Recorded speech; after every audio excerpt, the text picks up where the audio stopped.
এই ঘটনার ধারাবাহিকতায় ঘটনার পরপরই আমরা দ্রুত একটি তদন্ত দল গঠন করি এবং তদন্ত দল এই আসামিদের ধরার লক্ষ্যে কাজ শুরু করে।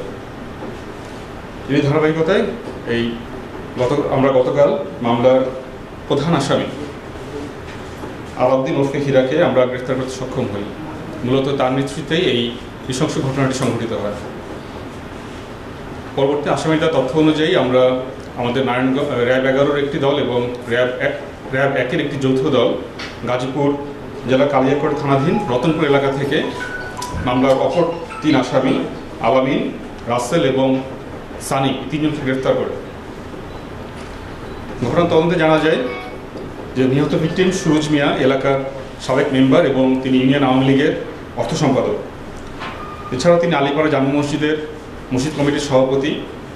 তিনি এলাকার গণ্যমান্য ব্যক্তি হিসেবে পরিচিত এবং তিনি এলাকায় বিভিন্ন সমস্যার সালিশি করতেন। গ্রেফতারকৃত আসামির এলাকার চিহ্নিত সন্ত্রাসী, চাঁদাবাজ এবং একাধিক মামলার আসামি। ঘটনার 10-15 দিন পূর্বে গ্রেফতারকৃত আসামি হীরা ও তার ভাই সালু তার নেতৃত্বেই এই নৃশংস ঘটনাটি সংঘটিত হয়।